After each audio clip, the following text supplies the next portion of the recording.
அல்லாஹ் கிட்ட மட்டும்தான் கையேந்தி கேட்கணும். மௌத்தா போனவங்க வந்து செவியே இருக்க மாட்டாங்க.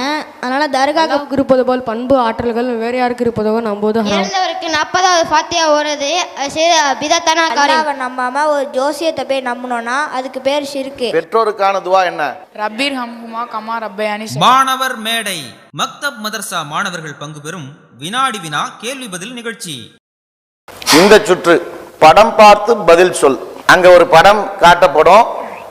அந்த படத்தை பார்த்து அது தொடர்பாக மார்க்கம் சொல்லக்கூடிய குர்ஆன்ல என்ன சொல்லப்பட்டிருக்கு, ஹதீஸ்ல என்ன சொல்லப்பட்டிருக்கு, மார்க்கம் ரீதியாக என்ன சொல்லப்பட்டிருக்கு என்பதை நீங்க அதனுடைய தொடர்ச்சியாக சொல்லலாம். சரியா? அல்கலம் அணியினர் உங்களுக்கான நம்பரை தேர்ந்தெடுங்க. 1 ஒன்னுக்கான படம் என்ன? Time start now. 10 செகண்ட் தான், ரொம்ப நேரம் யோசிக்க நேரம் இல்லை, டக்கு டக்குன்னு வரணும். 3 செகண்டு, 2, 1, டைம் முடிஞ்சிருச்சு. மசூரா பண்ணியாச்சா? ஹிரா குகையில் தான் ஃபர்ஸ்ட் சூரா வந்துச்சு. ஹீரா குகையில தான் அல்லாஹ்வின் தூதர்களுக்கு எந்த சூரா? இக்ரா பிஸ்மி ரப்பிக்கல்லதி ஹலக் என்ற அந்த சூரா முதல் இறக்கப்பட்ட வசனம் அதுதான். சரியான பதில பார்த்துடலாமா? சரியான பதிலை சொல்லியிருக்காங்க. இதன் மூலமாக 20 மதிப்பெண்ணை பெறுறாங்க. அடுத்து வாங்க, நட்சத்திர மணியினர் உங்களுக்கான நம்பரை தேர்ந்தெடுங்க. 4. Time start.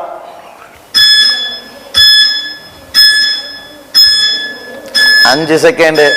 மசூரா பண்ணிடணும். 4, 3, 2, 1. மறுமை நாளில் வந்து நன்மையும் தீமையும் அளவு தராசில் வச்சு அல்லாஹ் நிற்பான். மறுமை நாள்ல அல்லாஹ் வந்து எந்த தராசுல இது பண்ணுவான்? அளவு நிறுவை. தராசை காட்டின உடனே மறுமை நாள்ல நன்மை தீமைகள் எடை போடப்படும் என்று சொல்றாங்க. அந்த தராசு பேர் என்ன? அளவு நிறுவை என்ற தராசை போட்ட உடனே நன்மை தீமை மறுமை நாள்ல அவரவர் செய்த நன்மை தீமைகள் அதற்கு எடை போடப்பட்டு அல்லாஹ் தீர்ப்பு வழங்குவான் என்பதை ஒரு பாதி ஆன்சரை சொல்லியிருக்கிறாங்க. முழுமையாக என்ன எந்த தராசு அப்படின்னு சொன்னா மீசான் என்ற அந்த தராசின் மூலமாக அந்த இடத்துல வந்து நிறுவப்படும் என்பதுதான். 10 மதிப்பெண்கள் வழங்கப்படுது அவர்களுக்கு. அடுத்து வாங்க, சிகரங்கள் உங்களுக்கான நம்பர் 3வது நம்பரை தேர்ந்தெடுத்திருக்கிறாங்க. Al Quran. Time start.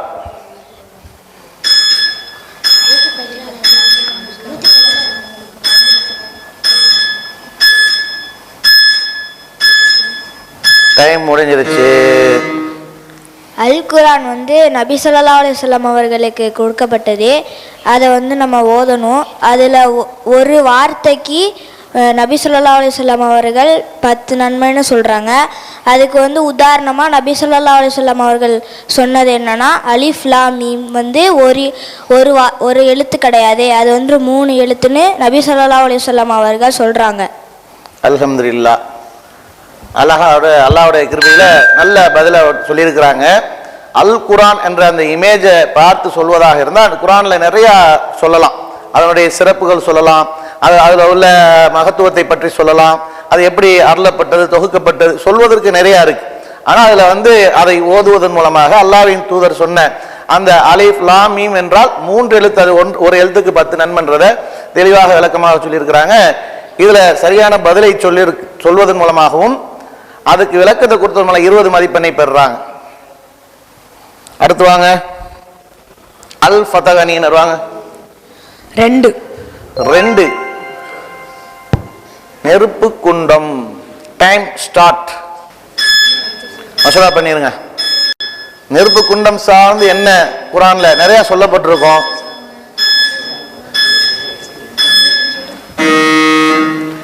நெருப்பு குண்டத்தை பற்றி, நெருப்பு குண்டம் சார்ந்து ஏதாவது சொல்லப்பட்டிருக்கா? மசூரா பண்ணிட்டீங்களா? சொல்லுங்க. ஜின்கள் நெருப்பால படைக்கப்பட்டவங்க. நம்ம தொழுவலன்னு சொன்னா சக்கர் என்ற நரகத்துல வந்து அல்லாஹ் போடுறான். இணை வைச்சா நிரந்தரம் என்று சொல்றாங்கல்ல, அது சார்ந்து ஏதாவது ரிலேட்டிவா நெருப்பு குண்டம், நெருப்பு பற்றி திருக்குறான்ல நிறையா சொல்லப்பட்டிருக்கோம். நெருப்பு மட்டும்தான் நீங்கள் சொல்கிறத எடுக்கலாம்ல. நெருப்பு குண்டம் என்று ஒரு ஒரு வார்த்தையை சேர்த்து சொல்கிறாங்கல்ல கேள்வியில். ஒரு நபியை வந்து நெருப்பு குண்டத்தில் தூக்கி எறியப்பட்டாங்க. இப்ராஹிம் நபி. ஆப்ஷன் கொடுத்தா சொல்லிடுவாங்க. நெருப்பு குண்டம் என்று சொல்லப்படுறதா இருந்தா நெருப்பு பற்றி நிறையா குரானில் சொல்லப்பட்டிருக்கும். ஹதீஸுகளில் வரக்கூடியது பார்த்தா குரானில் வந்து நெருப்பு குண்டம்னு இருக்காது. ஹதீஸில் சார்ந்த ரிலேட்டிவாக என்ன பண்ணும், நெருப்பு குண்டம் என்று சொல்லப்பட்டிருக்கும். இப்ராஹிம் அலைஹிஸ்ஸலாம் அவர்களை நெருப்பு குண்டத்தில் நெருப்பில் எரியும் போது அல்லாஹ் அவர் அந்த நெருப்புக்கு கட்டளையிட்டான், குளிர்ச்சியாக மாறப்பட்டது என்பதை ஹதீஸ்லையும் நம்ம குரான்களையும் பார்க்குறோம். அதற்கான ஒரு ஆப்ஷன் கொடுத்ததுனால சரியான பதிலை சொல்லியிருக்கிறாங்க இப்ராஹிம் அலைஹிஸ்ஸலாம் சார்ந்த விஷயத்த. அதனால உங்களுக்கு 10 மதிப்பெண்கள் வழங்கப்படுது. அடுத்து உங்களுக்கான இருக்கிறது 5. சரியா?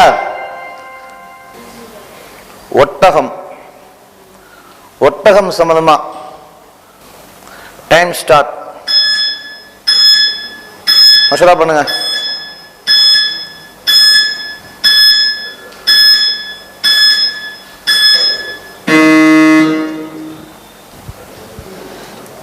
ஒட்டகம் சம்பந்தமா குரான்ல என்ன சொல்லப்பட்டிருக்கு? ஜும்மா நாளில் யார் பள்ளியாசலுக்கு முதல் வராங்களோ அவங்களுக்கு ஒட்டகம் வழங்கப்படுதுன்னு குரானில் சொல்கிறாங்க. குரான்லையா? சரி, சரியா? அது சரியாங்க. ஜும்மாவுக்கு யார் முதன்மையாக வராங்களோ அவங்களுக்கு ஒட்டகம் குர்பானி கொடுத்த நன்மை வழங்கப்படுது. அது எதில் இருக்கு? குரான்லையா ஹதீஸ்லையா? ஹதீஸ்ல இருக்கு. சரியா? குரான்ல ஒட்டகம் சார்ந்து என்ன சொல்லப்பட்டிருக்கு? இந்த ஒட்டகக்கறி சாப்பிட்டா ஒது குறைஞ்சிரும்னு சொல்லியிருக்காங்க. குரான்லையா? இல்லை, சொல்லுங்க. சாலிஹ் நபிக்கு ஒட்டகம் அருட்கொடையா அல்லாஹ் அனுப்பிச்சி வச்சான். அங்கே சாலிஹ் நபி பிரச்சாரம் பண்ணதை அவங்க ஏற்றுக்கலன்ட்டு அந்த ஒட்டகத்தை சாகடிச்சிட்டாங்க, நிரம்ப விட்டுட்டாங்க. அதில் ஒட்டகம் எவ்வாறு படைக்கப்பட்டிருக்கு என்பதை அறியவில்லையா? ஒட்டகத்துடைய அந்த சிறப்பு குறித்தும் குரான்ல சொல்லப்பட்டிருக்கு. அதே மாதிரி நீங்க சொன்ன அந்த சம்பவமாகவும் குரான்ல கால் நரம்பு வெட்டப்பட்டதையும் சொல்லப்பட்டிருக்கு. இந்த சுற்றுல இறுதி கேள்விக்கான சரியான பதிலை சொல்லி விளக்கத்தையும் சரியான சொன்னதனால 20 மதிப்பெண்ணை நட்சத்திர அணியினர் பெறுகின்றனர். இந்த சுற்றின் மூலமாக மொத்த மதிப்பெண் எவ்வளவு என்பதை பார்க்கலாமா? அல்கலம் அணியினர் 450 மதிப்பெண்களை பெற்றிருக்கின்றனர். அன்னூர் அணியினர் 310 மதிப்பெண்ணை பெற்றிருக்கின்றனர். அல் அஹ்ராஃப் தொடர்ச்சியா முதன்மையாக வந்திருக்கிறாங்க, 510 மதிப்பெண்ணை பெற்றிருக்கிறாங்க. அல் ஃபதஹ் அணியினர் 330, அல் புரூஜ் அணியினர் 250 மதிப்பெண்களை பெற்று தொடர்ச்சியாக போட்டி விறுவிறுப்பாக நீயா நானான்னு போய்கிட்டு இருக்கு. இதுல பின்தங்கி இருக்கக்கூடிய அல் புரூஜ் அணியினர் பின்தங்கி இருக்காங்க. இன்னும் 4 சுற்று இருக்கு. இன்னும் நம்பிக்கை இழக்காம நீங்க போட்டியில மும்முரமாக ஈடுபட்டால் இன்னும் முதன்மையாக வர்றதுக்குண்டான வாய்ப்பு இருக்கு இன்ஷா அல்லாஹ். அடுத்த ரவுண்டு. இந்த சுற்று 50 மதிப்பெண்களை கொன்ற சுற்று. இந்த சுற்றுக்கான கேள்விகள் அங்க உங்களுக்கு தொகுக்க கொடுக்கப்படும். அதுல ஆப்ஷனும் வழங்குவாங்க. ஆப்ஷன் வழங்கப்பட்டு அதுல உள்ள சரியான பதிலை தேர்ந்தெடுக்கணும். சரிங்களா? அதன் மூலமாக உங்களுக்கு 50 மதிப்பெண்கள் வழங்கப்படும். இந்த கேள்விக்கான பதிலை அல் புரூஜ் அணியினர் நட்சத்திர அணியினர் சொல்லுங்க. இரு ஒளிச்சுடர் என நபிகளார் குறிப்பிட்ட அத்தியாயங்கள் எது? ஆப்ஷன் கொடுத்துடலாமா? அல் கலம், அல் முல்க் ஏ, பில அல் பக்ரா, ஆல் இம்ரான், சீல அல் ஃபாத்தியா, இஹ்லாஸ், அர் ரஹ்மான், அல் வாக்கியா. எதை சொல்லுங்க? ஆப்ஷன் தானே, மசூரா பண்ணிட்டு டக்கு டக்குன்னு சொல்லணும். உங்களுக்குள்ள மசூரா பண்ணுங்க. இரு ஒளிச்சுடர் என நபிகளார் குறிப்பிட்ட அத்தியாயங்கள் எது? Option D. Option D. Option A என்று சொல்லியிருக்கிறாங்க. டி. டியா? ஆப்ஷன் டி என்று சொல்லியிருக்கிறாங்க. சரியான பதிலாக சொல்லியிருக்காங்களா பாப்போமா? தவறு. சரியான பதில் அல் பக்ரா, ஆல் இம்ரான், பி. அதான் அல்லாஹ்வின் தூதர் இரு ஒளிச்சுடர் என்று அல்லாஹ்வின் தூதர்கள் சொன்ன அந்த அத்தியாயங்களாக இருக்கு. சரிங்களா? இதன் மூலம் மதிப்பெண்ணை இழக்கிறீங்க. இன்னும் கவனமாக கேள்வியை நல்லா கவனிச்சு மஷூரா பண்ணிட்டு ஆலோசனை பண்ணி சொல்லுங்க. ஓகேவா? அடுத்து அல் ஃபத்தஹ் அணியினர் வெற்றி. இந்த ரவுண்ட்ல வெற்றி கிடைக்குமா? பார்க்கலாமா? உங்கள் இல்லங்களை என்னவாக ஆக்கி விடாதீர்கள் என்று நபிகளார் கூறினார்கள். ஏ மன்னரை, பி வெறுமன, சி திரைச்சீலை தொங்கும் இடமாக, டி புறம் பேசும் இடமாக. அல்லாஹ்வின் தூதர்கள் உங்கள் இல்லங்களை என்னவாக ஆக்கி விடாதீர்கள் என்று அல்லாஹ்வின் தூதர்கள் சொன்னாங்க. மசூரா பண்ணிட்டீங்களா? மசூரா பண்ணிக்கோங்க. நல்லா மசூரா பண்ணிட்டு சொல்லுங்க. அங்க கேள்வியை பாருங்க, பதில பாருங்க, மசூரா பண்ணுங்க. என்ன? புறம் பேசும் இடமாக. புறம் பேசும் இடமாக என்று சொல்லியிருக்கிறாங்க. டி சரியா தவறான்றத முதல்ல பார்ப்போமா? தவறு. ஆஹா, இந்த சுற்றுல மதிப்பெண் இழக்கிறீங்களே. மண்ணறைகளாக ஆக்கிவிடாதீர்கள் என்று அல்லாஹ்வின் தூதரவர்கள் சொல்லியிருக்கிறாங்க. அடுத்த கேள்வி அல் அஹ்ராப் சிகரங்கள் அணிக்கான கேள்வி. எந்த இடங்களை அல்லாஹ் அடையாளமாக ஏற்படுத்தியுள்ளான்? மக்கா மதீனா, ஏ பி பைத்துல் முகத்தஸ், சி நைல் நதி, டி சஃபா மர்வா. மஷூரா பண்ணுங்க. உங்களுக்கு மஷூரா பண்ணி டக்குன்னு ஆன்சருக்கு வரணும். கேள்வி என்ன? எந்த இடங்களை அல்லாஹ் அடையாளமாக ஏற்படுத்தியுள்ளான் என்பதுதான் உங்களுக்கான கேள்வி. மக்கா Medina, A Baitul Muqaddas, B Nile நதி, D Safa Marwa. Mecca Medina. Mecca மதீனான்றத ஏ தேர்ந்தெடுத்திருக்கிறாங்க. யாரு? அல் அஹ்ராப் சிகரங்கள். சிகரங்கள் அணியினர் ஏன்றத பதிலாக சொல்லியிருக்காங்க. பார்க்கலாமா சரியா தவறான்னு? தவறு. அப்ப என்ன பதில் சரியாக இருக்கும்? Safa Marwa, D. அல்லாஹ்வின் தூதர் அவர்கள் அதுக்கு சொன்னிருக்கிறது என்னன்னா சஃபா மர்வாவை அடையாளமாக ஏற்படுத்தியிருக்கான் அல்லாஹ் அப்படின்னு சொல்லியிருக்கிறாங்க. சரியா? அடுத்து அன்னூர். அன்னூருக்கான கேள்வி. நபிகளார் துவக்க காலத்தில் எதை நோக்கி தொழுதார்கள்? ஆப்ஷன் வேணுமா? மேற்கு திசையை நோக்கி, ஏ மதீனா பைத்துல் முகத்தஸ். மசூரா பண்ணிக்கிட்டீங்களா? சரிதானா? கேட்டுலாமா? கேட்டுட்டோம்னா தப்புனா மதிப்பெண் போயிடும். பரவாயில்லையா? கரெக்ட் தானா? கான்பிடென்ட். ஓகே, ரொம்ப கான்பிடென்டா இருக்கிறாங்க. ஆன்சரை போடுங்க. டி சரியான ஆன்சர். பைத்துல் முகத்தஸை நோக்கி அல்லாஹ்வின் தூதர் அவர்கள் ஆரம்பத்துல தொழுதுகிட்டு இருந்தாங்க. அதன் பிறகு அல்லாஹ் வந்து என்ன பண்றான்? சட்டத்தை மாற்றி மக்காவை நோக்கி தொழுகைக்கு அல்லாஹ் வந்து சொன்னதாக திருக்குர்ஆன் வசனத்தின் மூலம் பார்க்கிறோம். சரியான பதிலை சொன்னது மூலமாக இந்த சுற்றுல 50 மதிப்பெண்ணை பெறுறாங்க. உங்களுக்கான கேள்வி, மக்கா வெற்றி கொள்ளப்பட்ட ஆண்டு எந்த ஆண்டு? ஏ ஹிஜ்ரி 3, பி ஹிஜ்ரி 8, சி ஹிஜ்ரி 6, டி ஹிஜ்ரி 12. பி. மஷூரா பண்ணிக்கிறீங்களா? மஷூரா பண்ணிட்டு சொல்லுங்க டக்குன்னு. பி. பி. பி உடனே சொல்லியாச்சே, சரிதானா? கிளிக் பண்ணிடலாமா? கேட்டலாமா? கான்பிடென்டா? கன்ஃபார்ம். அப்புறமா யோசிக்க கூடாது, மசூரா பண்ணிக்கோங்க. டி பி என்பது சரியான பதிலா? சரியான பதில். அல்ஹம்துலில்லாஹ். எப்படி இது? நம்ம உற்சாகமா இருக்கிறாங்க. நான் கான்பிடென்டா சொல்றோம் பி தான் அப்படின்ட்டு. சரியான பதில் பி என்பது சரி. ஹிஜ்ரி 8ஆம் ஆண்டு அல்லாஹ்வின் தூதர் அவர்கள் மக்காவை வெற்றி கொண்டார்கள். இந்த சுற்றின் மூலம் 50 மதிப்பெண்களை அல்கலம் எடுத்து தொடர்ச்சியா நாங்கள் முன்னணியில இருப்போம் என்பதை காட்டியிருக்கிறாங்க. அல்ஹம்துலில்லாஹ். இந்த சுற்றுல யார் யார் எவ்வளவு மதிப்பெண்ணை எடுத்திருக்கிறா அதுல மொத்தமாக யார் எடுத்து முன்னணியில இருக்கிறார் என்பதை பார்க்கலாமா? 50 மதிப்பெண்ணுக்கான குயிஸ் என்ற இந்த ரவுண்டு மூலமாக அல்கலம் அணியினர் 50, அன்னூர் அணியினர் 50, மற்ற அணியினர் அனைவருமே 0 மதிப்பெண் எடுத்திருக்கிறாங்க. இந்த சுற்று மூலமாக அல்கலம் அணியினர் 500 மதிப்பெண்களை எடுத்து முன்னணியில வந்துகிட்டு இருக்கிறாங்க. இன்னும் கொஞ்சம் நெருக்கத்தில் வந்துட்டாங்க. அடுத்த அன்னூர் அணியினர் 360 மதிப்பெண்களை எடுத்திருக்கிறாங்க.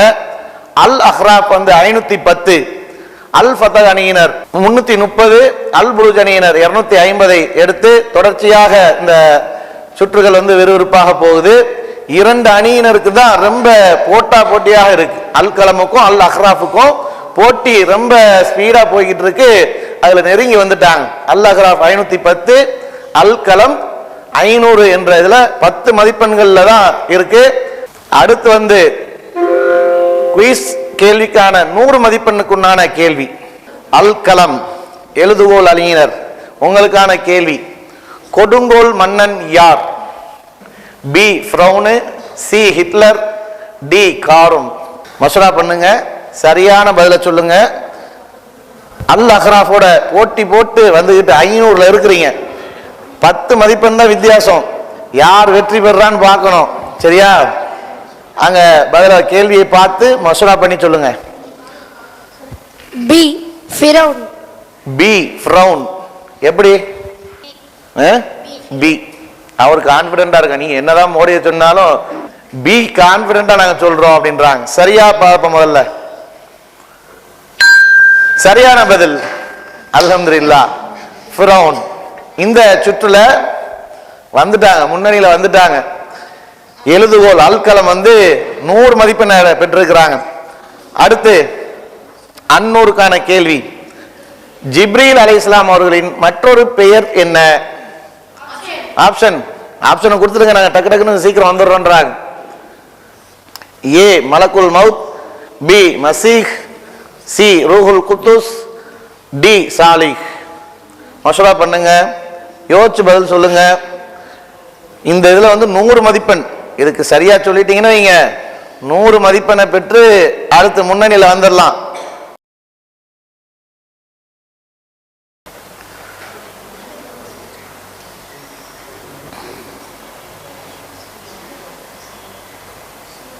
பலமான மசூராவா இருக்கு. ஏன்னா 100 மதிப்பெண் விட்டா 100 போச்சு. இந்த ரவுண்ட்ல விட்டுட்டோம்னா 100 மதிப்பெண்ணை இழந்துருவோம். விட்டதெல்லாம் பிடிக்கிறதுக்கு நல்ல வாய்ப்பு. டைம் முடிஞ்சிருச்சு. பதில் சொல்லுங்க, பதிலை சொல்லுங்கள். ரூஹுல் குத்தூஸ். ரூஹுல் குத்தூஸ் கரெக்டா? ஆலோசனை ரொம்ப டஃப்பா போயிடுச்சு. கரெக்டான பதிலை தேர்ந்தெடுத்திருக்கீங்களா? ஓகே பண்ணிடலாமா? சரியான பதிலா என்பதை பாருங்க. சரியான பதில் அல்ஹம்துலில்லாஹ். 100 மதிப்பெண்ண விட்டதெல்லாம் போன ரவுண்ட்ல விட்டதெல்லாம் பிடிச்சிட்டாங்க. அல்ஹம்துலில்லாஹ். கை தட்ட வேணாம். சரியா? இந்த ரவுண்ட் மூலமாக அன்னூர் அணியினர் 100 மதிப்பெண்ணை பெற்றிருக்கிறாங்க. அடுத்து வாங்க, அல் அஹ்ராஃப் உங்களோட முந்திட்டாங்க. இந்த ரவுண்டை விட்டுறக்கூடாது. உங்களுக்கான கேள்வி, சபூர் வேதம் யாருக்கு வழங்கப்பட்டுள்ளது? ஆப்ஷன் தாவூத் நபி. மசூரா பண்ணிட்டீங்களா? முன்னணியில வந்துட்டாங்க. நீ வர மசூரா இல்லாம ஏதாவது யோசிக்காம சொல்லிட்டு 100 மதிப்பெண்ணை விட்டுட்டீங்கன்னு வைங்க, அவ்வளவுதான் போச்சு. சரிதானா? தாவூத் நபி. தாவூத் நபின்ட்டு கான்பிடண்டா இருக்கிறாங்க பிள்ளைங்க. சரியா தவறா என்பதை பார்ப்போம். போடுங்க. சரியான பதில். கடுமையான போட்டியாளர் இருக்கு. அல்கலமுக்கும் அஹ்ராஃபுக்கும் கடுமையான போட்டியில விடமாட்டோம், முன்னணியில நாங்க தான் இருப்போம் அப்படின்ட்டு வந்துட்டாங்க. தாவூத் அலைஹிஸ்ஸலாம் என்பது சரியான பதில். 100 மதிப்பெண் பெற்றிருக்கிறாங்க. அடுத்து வாங்க, அல் ஃபதஹ் வெற்றி அணியினர் வெற்றி பெறாங்களான்னு பார்த்துருவோமா? ஆது சமுதாயத்திற்கு அனுப்பப்பட்ட நபி யார்? ஹூத் அலைஹிஸ்ஸலாம், ஏ பி ஆதம் அலைஹிஸ்ஸலாம், சி நூஹ் அலைஹிஸ்ஸலாம், டி துல்ஹிப் அலைஹிஸ்ஸலாம். மசூரா பண்ணுங்க. தவறான பதில் சொல்லிட்டீங்கன்னா 100 மதிப்பெண் போயிடும். இதுல 100 பிடிச்சினீங்க, அடுத்து போட்டிக்குள்ள வந்துடலாம்.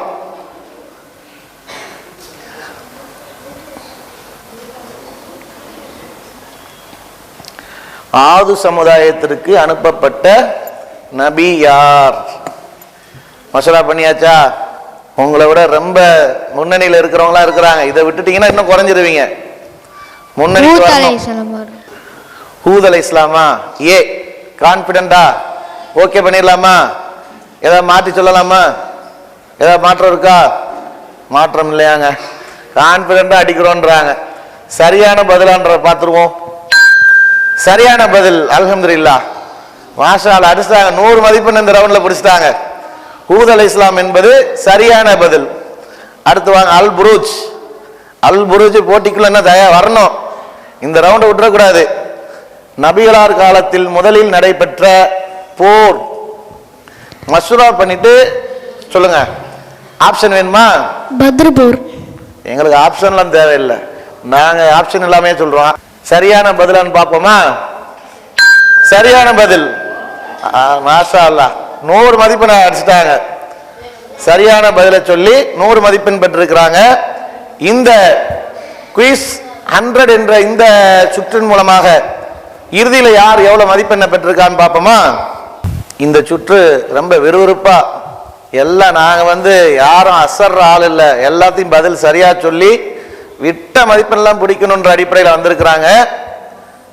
அல் கலம் அணியினர் இந்த சுற்றின் மூலமாக 600 மதிப்பெண்ணை பெற்றிருக்காங்க. மொத்தம் 100 மதிப்பெண்ணுக்கு பெற்று 600 மதிப்பெண்ணை இந்த சுற்றில் இறுதியாக பெற்றிருக்கிறாங்க.